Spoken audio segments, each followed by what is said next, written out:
ನಮಸ್ಕಾರ ಸ್ನೇಹಿತರೆ, ಇದೀಗ ತಾನೇ ಬಂದ ಮುಖ್ಯವಾದ ಸುದ್ದಿಗಳು. ಏರ್ಟೆಲ್ ಸಿಮ್ ಬಳಕೆ ಮಾಡುವ ಗೃಹಲಕ್ಷ್ಮರಿಗೆ 2,000 ರೂಪಾಯಿ ಜಮೆ ಆಗೋದಿಲ್ವಾ?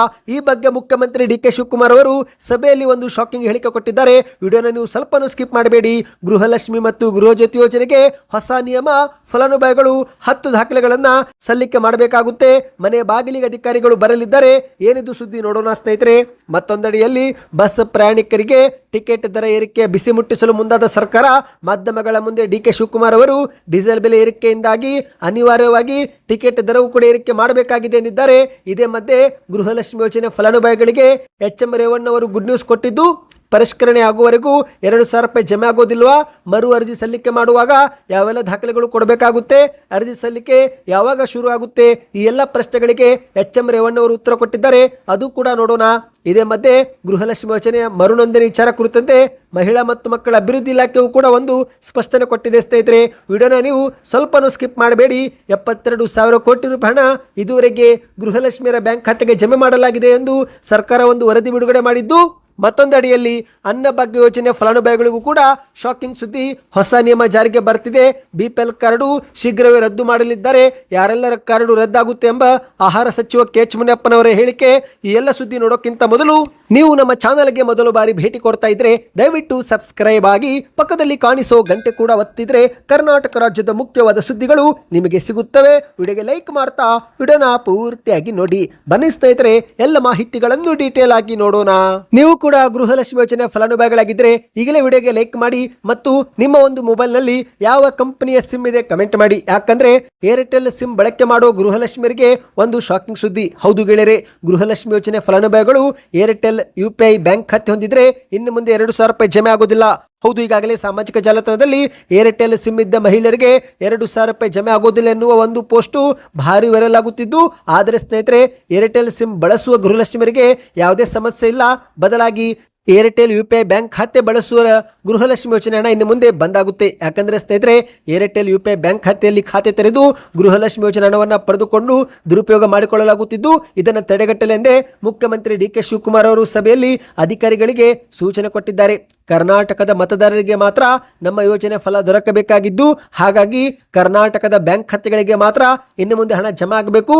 ಬೇರೆ ರಾಜ್ಯದ ಬ್ಯಾಂಕ್ ಖಾತೆ ಹೊಂದಿದ್ರೆ ಅಂತವರಿಗೆ ಹಣ ಜಮಾ ಆಗುವುದನ್ನು ತಡೆಯಬೇಕು ಎಂದು ಡಿ.ಕೆ. ಶಿವಕುಮಾರ್ ಅವರು ಹೇಳಿದ್ದಾರೆ. ಅಂದ್ರೆ ಫಲಾನುಭವಿಗಳು ಕರ್ನಾಟಕದಲ್ಲಿದ್ದು ಅವರ ಬ್ಯಾಂಕ್ ಖಾತೆನಾದರೂ ಮಹಾರಾಷ್ಟ್ರ, ಆಂಧ್ರ ಪ್ರದೇಶ್, ತಮಿಳುನಾಡು, ಕೇರಳ ಹೀಗೆ ಬೇರೆ ರಾಜ್ಯದಲ್ಲಿದ್ದರೆ ಇನ್ನು ಮುಂದೆ ಅಂತವರಿಗೆ ಹಣ ಜಮಾ ಆಗೋದಿಲ್ಲ. ಅಂದ್ರೆ ಸ್ನೇಹಿತರೆ, ಗೃಹಲಕ್ಷ್ಮಿ ಯೋಜನೆ ಫಲಾನುಭವಿಗಳು ಅರ್ಜಿ ಸಲ್ಲಿಕೆ ಮಾಡುವಾಗ ಕರ್ನಾಟಕದ ಬ್ಯಾಂಕ್ ಖಾತೆಯ ಮಾಹಿತಿ ಮಾತ್ರ ಕೊಡಬೇಕು. ಬೇರೆ ರಾಜ್ಯದ ಮಾಹಿತಿ ಏನಾದರೂ ಕೊಟ್ಟಿದ್ರೆ ಇನ್ನು ಮುಂದೆ ಅಂತವರಿಗೆ 2,000 ರೂಪಾಯಿ ಜಮೆ ಆಗೋದಿಲ್ಲ.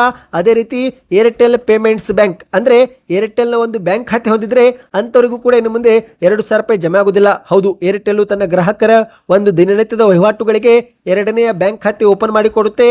ಏರ್ಟೆಲ್ ಸಿಮ್ ಬಳಕೆದಾರರು ಆ ಒಂದು ಅಪ್ಲಿಕೇಶನ್ ಮೂಲಕವೇ ಸಣ್ಣ ಸಣ್ಣ ಡಿಜಿಟಲ್ ಪಾವತಿಯನ್ನು ಮಾಡಬಹುದು. ಅಂದ್ರೆ ಒಂದು ರೀತಿ ಫೋನ್ ಪೇ ರೀತಿಯಲ್ಲಿ ಅದು ಕೆಲಸ ಮಾಡುತ್ತೆ. ಆದರೆ ಕೆಲವರು ಏರ್ಟೆಲ್ ಅಪ್ಲಿಕೇಶನ್ UPI ಖಾತೆ ತೆರೆದು ಗೃಹಲಕ್ಷ್ಮಿ ಯೋಜನೆ ಹಣವನ್ನು ಪಡೆದುಕೊಳ್ಳುತ್ತಿದ್ದು, ಹಾಗಾಗಿ ಸರ್ಕಾರ ಇನ್ನು ಮುಂದೆ ಅಂತಹ ಏರ್ಟೆಲ್ ಖಾತೆಗಳಿಗೆ ಹಣ ತಡೆಯಲು ಮುಂದಾಗಿದೆ. ಸ್ನೇಹಿತರೆ, ಈ ಬಗ್ಗೆ ನಿಮ್ಮ ಅನಿಸಿಕೆಯನ್ನು ಕಮೆಂಟ್ ಮಾಡಿ. ಇನ್ನು ಗೃಹಲಕ್ಷ್ಮಿ ಯೋಜನೆ ಕುರಿತಂತೆ ಮತ್ತೊಂದು ಮಾಹಿತಿ ಮುನ್ನೆಲೆಗೆ ಬಂದಿದೆ. ಹೌದು, ಸದ್ಯಕ್ಕೆ ಮರು ಅರ್ಜಿ ಸಲ್ಲಿಕೆ ಮಾಡುವ ಅವಶ್ಯಕತೆ ಇಲ್ಲ. ಯಾಕಂದ್ರೆ ಬದಲಿಗೆ ಅಧಿಕಾರಿಗಳೇ ನಿಮ್ಮ ಮನೆ ಬಾಗಿಲಿಗೆ ಬಂದು ದಾಖಲೆಗಳನ್ನು ಪರಿಶೀಲಿಸಲಿದ್ದಾರೆ. ಹೌದು, ಗೃಹಲಕ್ಷ್ಮಿ ಯೋಜನೆಯಲ್ಲಿ ನಡೆಯುತ್ತಿರುವ ದುರುಪಯೋಗವನ್ನು ತಡೆಯಲು ಮುಖ್ಯಮಂತ್ರಿ ಡಿ.ಕೆ. ಶಿವಕುಮಾರ್ ಅವರು ಇವತ್ತಿನ ಸಭೆಯಲ್ಲಿ ಅಧಿಕಾರಿಗಳಿಗೆ ಕಟ್ಟುನಿಟ್ಟಿನ ಸೂಚನೆ ಕೊಟ್ಟಿದ್ದಾರೆ. ಗ್ಯಾರಂಟಿ ಯೋಜನೆಗಳ ಲಾಭ ಪಡೆದುಕೊಳ್ಳುತ್ತಿರುವ ಫಲಾನುಭವಿಗಳು ಮರು ಅರ್ಜಿ ಸಲ್ಲಿಕೆ ಮಾಡುವ ಅಗತ್ಯವಿಲ್ಲ.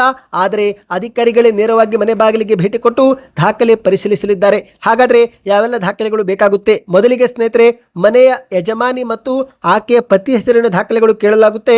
ವಾಸಸ್ಥಳ ಪ್ರಮಾಣ ಪತ್ರ, ಪಡಿತರ ಚೀಟಿ ಸಂಖ್ಯೆ, voter ID card, Aadhaar card, ಜಾತಿ ಮತ್ತು ಆದಾಯ ಪ್ರಮಾಣ ಪತ್ರ, KYC ಆಗಿರುವ ಬ್ಯಾಂಕ್ ಪಾಸ್ಬುಕ್ ಮತ್ತು ಬ್ಯಾಂಕ್ ಖಾತೆಗೆ ಲಿಂಕ್ ಆಗಿರುವ ಮೊಬೈಲ್ ಸಂಖ್ಯೆಯನ್ನು ನೀವು ಅಧಿಕಾರಿಗಳಿಗೆ ಒದಗಿಸಬೇಕಾಗುತ್ತೆ. ಇದರ ಜೊತೆಗೆ ನಿಮ್ಮ ಕುಟುಂಬದಲ್ಲಿ ಯಾರಾದರೂ ಸರ್ಕಾರಿ ನೌಕರರು ಇದ್ದಾರೋ ಅಥವಾ ನೀವೇನಾದರೂ IT GST ಪಾವತಿ ಮಾಡುತ್ತಿದ್ದೀರೋ ಇಂತಹ ಮಾಹಿತಿಗಳನ್ನು ಕೂಡ ಅಧಿಕಾರಿಗಳು ಖಚಿತಪಡಿಸಿಕೊಳ್ಳಲಿದ್ದಾರೆ. ಒಂದೊಮ್ಮೆ ನೀವೇನಾದರೂ ಯೋಜನೆಗೆ ಅನರ್ಹರು ಎಂದು ಅಧಿಕಾರಿಗಳಿಗೆ ಅನಿಸಿದರೆ ಆ ಸಮಯದಲ್ಲಿ ನಿಮ್ಮ ಹೆಸರನ್ನು ಗ್ಯಾರಂಟಿ ಪಟ್ಟಿಯಿಂದ ಹೊರಗಿಡಲಾಗುವುದು ಎಂದು ಹೇಳಲಾಗ್ತಾ ಇದೆ. ಈ ಬಗ್ಗೆ ಇನ್ನಷ್ಟು ಮಾಹಿತಿ ಬಂದಿದೆ ಸ್ನೇಹಿತರೆ, ಅದು ಕೂಡ ನೋಡೋಣ. ಅದಕ್ಕೂ ಮೊದಲು ಈಗ ಬಸ್ ಪ್ರಯಾಣಿಕರಿಗೆ ಒಂದು ಶಾಕಿಂಗ್ ಸುದ್ದಿ. ಹೌದು ಗೆಳೆಯರೆ, ಸ್ವತಃ ಮುಖ್ಯಮಂತ್ರಿ ಡಿ.ಕೆ. ಶಿವಕುಮಾರ್ ಅವರು ಸಾರಿಗೆ ಸಂಸ್ಥೆಗಳ ಉಳಿವಿಗಾಗಿ ಟಿಕೆಟ್ ಟಿಕೆಟ್ ದರ ಏರಿಕೆ ಅನಿವಾರ್ಯ ಎಂದು ಬೆಂಗಳೂರಲ್ಲಿ ಇಂದು ಮಾಧ್ಯಮಗಳ ಮುಂದೆ ಹೇಳಿಕೆ ಕೊಟ್ಟಿದ್ದಾರೆ. ಹೌದು, ಕರ್ನಾಟಕದ ಜನತೆಗೆ ಶೀಘ್ರದಲ್ಲೇ ಸಾರಿಗೆ ಬಸ್ ಟಿಕೆಟ್ ದರ ಏರಿಕೆಯ ಶಾಕ್ ತಗುಲುವ ಸಾಧ್ಯತೆ ದಟ್ಟವಾಗಿದೆ. ಯಾಕಂದ್ರೆ ಡೀಸೆಲ್ ಬೆಲೆ ಏರಿಕೆಯಿಂದ ರಾಜ್ಯದ ಸಾರಿಗೆ ಸಂಸ್ಥೆಗಳು ನಷ್ಟದಲ್ಲಿದ್ದು, ಹಾಗಾಗಿ ಸಾರಿಗೆ ಸಂಸ್ಥೆ ಉಳಿಸಲು ಅನಿವಾರ್ಯವಾಗಿ ಬಸ್ ಟಿಕೆಟ್ ದರ ಏರಿಕೆ ಮಾಡಬೇಕಾಗಿದೆ ಎಂದು ಮಾಧ್ಯಮಗಳ ಮುಂದೆ ಡಿಕೆ ಶಿವಕುಮಾರ್ ಅವರು ಹೇಳಿದ್ದಾರೆ. ಹೌದು, ಸಂಪುಟ ಸಭೆ ನಂತರ ಸುದ್ದಿಗಾರರ ಮುಂದೆ ಮಾತನಾಡಿದಂತ ಡಿಕೆ ಶಿವಕುಮಾರ್ ಅವರು ಇದೀಗ ಖಾಸಗಿ ಬಂಕ್ಗಳಿಗೂ ಮತ್ತು ಸಾರಿಗೆ ನಿಗಮಗಳ ಡಿಪೋಗಳಿಗೆ ಪೂರೈಕೆ ಆಗುವ ಡೀಸೆಲ್ ದರದ ನಡುವೆ 40 ರೂಪಾಯಿ ವ್ಯತ್ಯಾಸವಾಗಿದೆ. ಇದನ್ನ ಕಂಡು ನನಗೇನೆ ಆಶ್ಚರ್ಯವಾಗಿದೆ. ಈ ಒಂದು ಹಿಂದೆ ಡೀಸೆಲ್ ಬೆಲೆ ಹೆಚ್ಚಾದಾಗ ಟಿಕೆಟ್ ದರವನ್ನ ಪರಿಷ್ಕರಿಸುವ ನಿಯಮವಿತ್ತು. ಅದರಂತೆ ಈಗ ಡೀಸೆಲ್ ಬೆಲೆ ಏರಿಕೆಯಾಗಿದ್ದು ಈ ಬಗ್ಗೆ ಚರ್ಚೆ ನಡೀತಾ ಇದೆ. ಸಾರಿಗೆ ಸಂಸ್ಥೆ ಉಳಿಬೇಕು ಅಂದ್ರೆ ಟಿಕೆಟ್ ದರ ಏರಿಕೆ ಅನಿವಾರ್ಯನಾ ಎಂದು ಅಧಿಕಾರಿಗಳಿಂದ ಮಾಹಿತಿ ನಾನು ಕೇಳಿದ್ದೇನೆ. ವರದಿ ಬಂದ ನಂತರ ಅಂತಿಮ ನಿರ್ಧಾರ ತೆಗೆದುಕೊಳ್ಳಲಾಗುವುದು.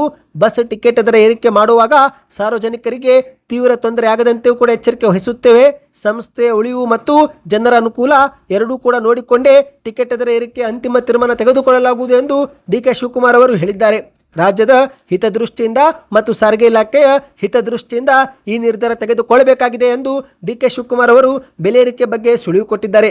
ಬನ್ನಿ ಗೆಳೆಯರೆ, ಗೃಹಲಕ್ಷ್ಮಿ ಯೋಜನೆ ಕುರಿತಂತೆ ಮತ್ತಷ್ಟು ಮಾಹಿತಿ ನೋಡೋಣ. ಅದಕ್ಕಿಂತ ಮೊದಲು ವಿಡಿಯೋಗೆ ಲೈಕ್ ಮಾಡಿಲ್ಲವೆಂದರೆ ದಯವಿಟ್ಟು ಲೈಕ್ ಮಾಡಿ. ಹೌದು, ಕಾಂಗ್ರೆಸ್ ಸರ್ಕಾರದ ಪ್ರಮುಖ ಗ್ಯಾರಂಟಿ ಯೋಜನೆಗಳಾದ ಗೃಹಲಕ್ಷ್ಮಿ ಮತ್ತು ಗೃಹಜ್ಯೋತಿ ಯೋಜನೆಯ ಪರಿಷ್ಕರಣೆಯ ಪ್ರಕ್ರಿಯೆ ಜೋರಾಗಿ ನಡೆದಿದೆ. ಅನರ್ಹ ಫಲಾನುಭವಿಗಳನ್ನ ಪಟ್ಟಿಯಿಂದ ಹೊರತೆಗೆಯುವ ಕೆಲಸ ನಡೆಯುತ್ತಿದ್ದು, ಇದೇ ಮಧ್ಯೆ ಅರ್ಹ ಫಲಾನುಭವಿಗಳು ಕೂಡ ಗೊಂದಲಕ್ಕೀಡಾಗಿದ್ದಾರೆ. ಮತ್ತೊಮ್ಮೆ ಅರ್ಜಿ ಸಲ್ಲಿಕೆ ಮಾಡಬೇಕಾ? ಹೊಸ ಅರ್ಜಿಗಳನ್ನು ಯಾವಾಗ ಕರೆಯುತ್ತಾರೆ? ಅರ್ಜಿ ಕರೆಯುವವರೆಗೂ ಗೃಹಲಕ್ಷ್ಮಿ ಯೋಜನೆ ಹಣವನ್ನೇ ಹಾಕೋದಿಲ್ವಾ? ದಾಖಲೆಗಳು ಏನೆಲ್ಲ ಬೇಕು? ಇಂತಹ ಸಾವಿರಾರು ಪ್ರಶ್ನೆಗಳು ಉದ್ಭವವಾಗಿದ್ದು, ಇದೆಲ್ಲದಕ್ಕೂ ಎಂ ರೇವಣ್ಣವರು ಉತ್ತರ ಕೊಟ್ಟಿದ್ದಾರೆ. ಹೌದು ಗೆಳೆಯರೆ, ಗ್ಯಾರಂಟಿ ಯೋಜನೆಗಳ ಪರಿಷ್ಕರಣೆಯಿಂದಾಗಿ ಗೃಹಲಕ್ಷ್ಮಿ ಮತ್ತು ಗೃಹಜ್ಯೋತಿ ಯೋಜನೆಯ ಫಲಾನುಭವಿಗಳಲ್ಲಿ ಗೊಂದಲ ಮೂಡಿದ್ದು, ಈ ಕುರಿತಂತೆ ಎಂ ರೇವಣ್ಣವರು ಮಾಹಿತಿ ಕೊಟ್ಟಿದ್ದಾರೆ. ಸದ್ಯಕ್ಕೆ ಹೊಸ ಅರ್ಜಿ ಸಲ್ಲಿಕೆ ಮಾಡುವ ಅವಶ್ಯಕತೆ ಇಲ್ಲ ಎಂದು ಮಾಧ್ಯಮಗಳ ಮುಂದೆ ತಿಳಿಸಿದ್ದಾರೆ. ಹೌದು ಗೆಳೆಯರೆ, ಸದ್ಯಕ್ಕೆ ಜನರು ಈ ಬಗ್ಗೆ ಚಿಂತೆ ಪಡಬೇಕಾಗಿಲ್ಲ. ಯಾಕಂದ್ರೆ ಅರ್ಜಿ ಸಲ್ಲಿಕೆ ದಿನಾಂಕವೇ ನಿಗದಿಯಾಗಿಲ್ಲ ಎಂದು ಗ್ಯಾರಂಟಿ ಯೋಜನಾ ಅನುಷ್ಠಾನದ ನಿರ್ದೇಶಕ ಎಂ ರೇವಣ್ಣವರು ಹೇಳಿದ್ದಾರೆ. ಈಗ ಮೊದಲ ಹಂತದಲ್ಲಿ ಫಲಾನುಭವಿಗಳ ಲಿಸ್ಟ್ ಅನ್ನ ಪರಿಷ್ಕರಣೆ ಮಾಡ್ತಿದ್ದೇವೆ.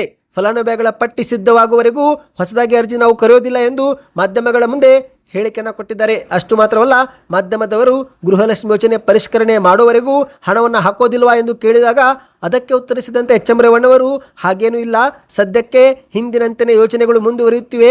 ಗೃಹಲಕ್ಷ್ಮಿ ಯೋಜನೆ ಹಣವೂ ಕೂಡ ಬರುತ್ತೆ, ಉಚಿತ ವಿದ್ಯುತ್ ಕೂಡ ನಾವು ನೀಡುತ್ತೇವೆ, ಯಾವುದೇ ಕಾರಣಕ್ಕೂ ನಿಲ್ಲಿಸೋದಿಲ್ಲ ಎಂದು ನ್ಯೂಸ್ 18ಗೆ ಮಾಧ್ಯಮಗಳ ಮುಂದೆ ಎಂ ರೇವಣ್ಣವರು ಉತ್ತರವನ್ನು ಕೊಟ್ಟಿರುವಂಥದ್ದು. ಇನ್ನು ಇದರ ನಡುವೆ ಸ್ನೇಹಿತರೆ, ಮಹಿಳಾ ಮತ್ತು ಮಕ್ಕಳ ಅಭಿವೃದ್ಧಿ ಇಲಾಖೆಯು ಕೂಡ ಫಲಾನುಭವಿಗಳಿಗೆ ಒಂದು ಎಚ್ಚರಿಕೆ ಸಂದೇಶ ರವಾನಿಸಿದೆ.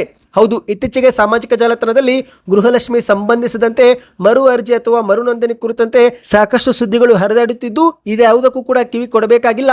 ಇದುವರೆಗೆ ಅರ್ಜಿ ಪ್ರಕ್ರಿಯೆ ಶುರುವಾಗಿಲ್ಲ ಎಂದು ಮಹಿಳಾ ಮತ್ತು ಮಕ್ಕಳ ಅಭಿವೃದ್ಧಿ ಇಲಾಖೆಯ ಉಪನಿರ್ದೇಶಕರು ಕೂಡ ಮಾಹಿತಿ ಹಂಚಿಕೊಂಡಿದ್ದಾರೆ. ಹೌದು, ನಿಮಗೇನಾದರೂ ಮರು ನೋಂದಣಿ ಕುರಿತಂತೆ ಸಂದೇಶಗಳು ಬಂದ್ರೆ, ಮರು ನೋಂದಣಿ ಮಾಡಿಕೊಳ್ಳಲು OTP ಕೇಳಿದ್ರೆ, ಮೊಬೈಲ್ ಕರೆ ಬಂದ್ರೆ, ಲಿಂಕ್ ಬಂದ್ರೆ, ಇವ್ಯಾವುದಕ್ಕೂ ಕೂಡ ಕಿವಿ ಕೊಡಬಾರದು ಎಂದು ಮಹಿಳಾ ಮತ್ತು ಮಕ್ಕಳ ಅಭಿವೃದ್ಧಿ ಇಲಾಖೆ ಅಧಿಕಾರಿಗಳು ಎಚ್ಚರಿಸಿದ್ದಾರೆ. ಸ್ನೇಹಿತರೆ, ಗೃಹಲಕ್ಷ್ಮಿ ಯೋಜನೆ ಹಣದ ಕುರಿತಂತೆ ಸುಳ್ಳು ಸಂದೇಶ ಮತ್ತು ನಕಲಿ ಲಿಂಕ್ ನಂಬಿ ವೈಯಕ್ತಿಕ ಮಾಹಿತಿ ಹಂಚಿಕೊಳ್ಳಬಾರದು ಎಂದು ಮಹಿಳೆಯರಿಗೆ ಎಚ್ಚರಿಸಲಾಗಿದೆ. ಅಂದಹಾಗೆ ಸ್ನೇಹಿತರೆ, ಸರ್ಕಾರ ಇದುವರೆಗೆ ಅಧಿಕೃತವಾದ ಅರ್ಜಿ ಪ್ರಕ್ರಿಯೆ ಶುರು ಮಾಡಿಲ್ಲ. ಅಂದಹಾಗೆ ಸ್ನೇಹಿತರೆ, ಮಾಹಿತಿ ಬಂದ ಕೂಡಲೇ ಯಾವ ರೀತಿ ಅರ್ಜಿ ಸಲ್ಲಿಕೆ ಮಾಡಬೇಕು, ಏನೆಲ್ಲ ದಾಖಲೆಗಳು ಬೇಕು ಎಂಬುದನ್ನು ನಾವು ನಿಮಗೆ ವಿಡಿಯೋ ಮಾಡಿ ತಲುಪಿಸುತ್ತೇವೆ. ಅಲ್ಲಿವರೆಗೆ ಮೊಬೈಲ್ಗೆ ಬರುವಂತಹ ಲಿಂಕ್ ಮತ್ತು ಫೋನ್ ಕರೆಗಳಿಗೆ ಕಿವಿ ಕೊಡಬೇಡಿ. ಅಂದಹಾಗೆ ಸ್ನೇಹಿತರೆ, ಈ ಒಂದು ಅರ್ಜಿ ಸಲ್ಲಿಕೆ ಪ್ರಕ್ರಿಯೆ ಬೆಂಗಳೂರು 1 ಕರ್ನಾಟಕ 1 ಗ್ರಾಮ 1 ಕೇಂದ್ರಕ್ಕೆ ಭೇಟಿ ಕೊಟ್ಟು ನಡೆಯುವಂತ ಕೆಲಸವಾಗಿದ್ದು, ಹಾಗಾಗಿ ಮೊಬೈಲ್ನಲ್ಲಿ ಆಗುವ ಕೆಲಸಗಳಲ್ಲ. ಹಾಗಾಗಿ ನೀವು ಯಾವುದೇ ಒಂದು ಮೊಬೈಲ್ ಕರೆಗಳಿಗೆ ಕಿವಿ ಕೊಡುವ ಅವಶ್ಯಕತೆ ಇಲ್ಲ. ಇನ್ನು ಗೃಹಲಕ್ಷ್ಮಿ ಯೋಜನೆಗೆ ಕುರಿತಂತೆ ಮತ್ತೊಂದು ಮಾಹಿತಿ ಮುನ್ನೆಲೆಗೆ ಬಂದಿದೆ. ಪಂಚ ಗ್ಯಾರಂಟಿ ಯೋಜನೆಗಳಲ್ಲಿ ಒಂದಾಗಿರುವ ಗೃಹಲಕ್ಷ್ಮಿ ಯೋಜನೆ ಯಶಸ್ವಿಯಾಗಿ 3 ವರ್ಷ ಪೂರೈಸುವತ್ತ ಸಾಗಿದೆ. ಇದುವರೆಗೆ 72,251 ಕೋಟಿ ರೂಪಾಯಿ ಹಣವನ್ನು ನೇರವಾಗಿ ಮಹಿಳೆಯರ ಬ್ಯಾಂಕ್ ಖಾತೆಗೆ ಜಮೆ ಮಾಡಲಾಗಿದೆ. ಹೌದು, ಅಧಿಕೃತ ಅಂಕಿಅಂಶ ಪ್ರಕಾರ ಇದುವರೆಗೆ ರಾಜ್ಯದ 1,30,00,000 ಫಲಾನುಭವಿಗಳ ಬ್ಯಾಂಕ್ ಖಾತೆಗೆ 72,251 ಕೋಟಿ ರೂಪಾಯಿ ಹಣವನ್ನು ಜಮೆ ಮಾಡಲಾಗಿದ್ದು, ಶೀಘ್ರವೇ ಈ ಒಂದು ಮೊತ್ತ ಅತ್ಯಂತ ಸುಲಭವಾಗಿ 75,000 ಕೋಟಿ ರೂಪಾಯಿ ಗಡಿ ದಾಟಲಿದೆ ಎಂದು ಸರ್ಕಾರ ವರದಿಯೊಂದು ಬಿಡುಗಡೆ ಮಾಡಿದೆ. ನಿಮ್ಮ ಬ್ಯಾಂಕ್ ಖಾತೆಗೆ ಗೃಹಲಕ್ಷ್ಮಿ ಯೋಜನೆ ಹಣ ಜಮೆ ಆಗ್ತಾ ಇದೆಯಾ? ಜಮೆ ಆಗುತ್ತಿಲ್ಲವೆಂದರೆ ಕೊನೆ ಕಂತು ಯಾವಾಗ ಬಂದಿತ್ತು ಕಮೆಂಟ್ ಮಾಡಿ. ಬನ್ನಿ ಕೊನೆ ಮಾಹಿತಿಗೆ ಹೋಗೋಣ. ಗೃಹಲಕ್ಷ್ಮಿ ಗೃಹಜ್ಯೋತಿ ಯೋಜನೆ ಬೆನ್ನಲ್ಲೇ ಅನ್ನಭಾಗ್ಯ ಯೋಜನೆಯಲ್ಲೂ ಕೂಡ ದೊಡ್ಡ ಬದಲಾವಣೆ ಮಾಡಲು ಸರ್ಕಾರ ಮುಂದಾಗಿದೆ. ಸ್ವತಃ ಆಹಾರ ಸಚಿವ ಕೆ.ಎಚ್. ಮುನಿಯಪ್ಪನವರು ಮಾಧ್ಯಮಗಳ ಮುಂದೆ ಬಿಪಿಎಲ್ ಕಾರ್ಡ್ ರದ್ದು ಮತ್ತು ಅನ್ನಭಾಗ್ಯ ಯೋಜನೆ ಪರಿಷ್ಕರಣೆ ಬಗ್ಗೆ ಮಾಹಿತಿ ಕೊಟ್ಟಿದ್ದಾರೆ. ಹೌದು ಗೆಳೆಯರೆ, ಗೃಹಲಕ್ಷ್ಮಿ ಹಾಗೂ ಗೃಹಜ್ಯೋತಿ ಯೋಜನೆಗಳ ನಿಯಮಾವಳಿಗಳನ್ನು ಬಿಗಿಗೊಳಿಸಿರುವ ಬೆನ್ನಲ್ಲೇ ಇದೀಗ ಅನ್ನಭಾಗ್ಯ ಯೋಜನೆಗೂ ಕೂಡ ಹೊಸ ನಿಯಮ ಬರ್ತಾ ಇದೆ. ಆಹಾರ ಸಚಿವ ಕೆ.ಎಚ್. ಮುನಿಯಪ್ಪನವರು ಮಾಧ್ಯಮಗಳ ಮುಂದೆ ಒಂದು ಶಾಕಿಂಗ್ ಹೇಳಿಕೆ ಕೊಟ್ಟಿದ್ದಾರೆ. ಬೆಂಗಳೂರಲ್ಲಿ ಮಾತನಾಡಿದಂತೆ ಇವರು ಸರ್ಕಾರದ ಉಚಿತ ಅಕ್ಕಿ ಯೋಜನೆ ಕೇವಲ ನಿಜವಾದ ಬಡ ಕುಟುಂಬಗಳಿಗೆ ಮಾತ್ರ ಸಿಗಬೇಕು ಎಂಬುದು ಸರ್ಕಾರದ ಆಶಯವಾಗಿದೆ. ಆದರೆ ಕರ್ನಾಟಕದಲ್ಲಿ ಇಂದು ಸುಮಾರು 13ರಿಂದ 14 ಲಕ್ಷದಷ್ಟು ಜನರು ಆರ್ಥಿಕವಾಗಿ ಸಬಲರಾಗಿದ್ದರೂ ಕೂಡ ಕಾನೂನು ಬಾಹಿರವಾಗಿ ಬಿಪಿಎಲ್ ಕಾರ್ಡ್ ಪಡೆದುಕೊಂಡಿದ್ದಾರೆ. ಇಂತಹ ಅನರ್ಹರ ಬಿಪಿಎಲ್ ಕಾರ್ಡ್ ಅನ್ನು ಶೀಘ್ರದಲ್ಲೇ ರದ್ದು ಮಾಡುವ ಬೃಹತ್ ಕಾರ್ಯಾಚರಣೆ ಆರಂಭವಾಗಲಿದೆ ಎಂದು ಕೆ.ಎಚ್. ಮುನಿಯಪ್ಪನವರು ಹೇಳಿದ್ದಾರೆ. ಹೌದು ಗೆಳೆಯರೆ, ಈ ಒಂದು ಹಿಂದಿನ ಸರ್ಕಾರ ಅನರ್ಹರಿಗೆ ಸ್ವಯಂ ಪ್ರೇರಿತವಾಗಿ ಬಿಪಿಎಲ್ ಕಾರ್ಡ್ ಒಪ್ಪಿಸಿ ಎಪಿಎಲ್ ಕಾರ್ಡ್ಗೆ ಬದಲಾಯಿಸಿಕೊಳ್ಳುವ ಅವಕಾಶ ಕೊಟ್ಟಿತ್ತು. ಇಷ್ಟಾದರೂ ಕೂಡ ಎಷ್ಟೋ ಜನರು ಬಿಪಿಎಲ್ ಕಾರ್ಡ್ ಅನ್ನ ಬದಲಾಯಿಸಿಕೊಂಡಿಲ್ಲ.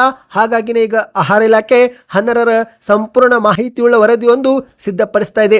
ಶೀಘ್ರದಲ್ಲೇ ಈ ಒಂದು ಪಟ್ಟಿ ರೆಡಿಯಾಗಲಿದ್ದು ಪರಿಷ್ಕರಣೆ ಆದ ನಂತರ ಸರ್ಕಾರದ ಬೊಕ್ಕಸಕ್ಕೆ ಕೋಟ್ಯಾಂತರ ರೂಪಾಯಿ ಉಳಿತಾಯವಾಗಲಿದೆ. ಜೊತೆಗೆ ನಿಜವಾದ ಬಡವರಿಗೆ ಯೋಜನೆ ತಲುಪಿಸುವುದು ಸರ್ಕಾರದ ಒಂದು ಲೆಕ್ಕಾಚಾರವಾಗಿದೆ. ನಿಮ್ಮ ಪ್ರಕಾರ ಗ್ಯಾರಂಟಿ ಯೋಜನೆಗಳು ಪರಿಷ್ಕರಣೆ ಆಗಬೇಕು ಆಗಬಾರದು ನಿಮ್ಮ ಅನಿಸಿಕೆಗಳನ್ನು ಕಮೆಂಟ್ ಮಾಡ್ತಾ ಚಾನಲ್ಗೆ ದಯವಿಟ್ಟು ಸಬ್ಸ್ಕ್ರೈಬ್ ಆಗಿ.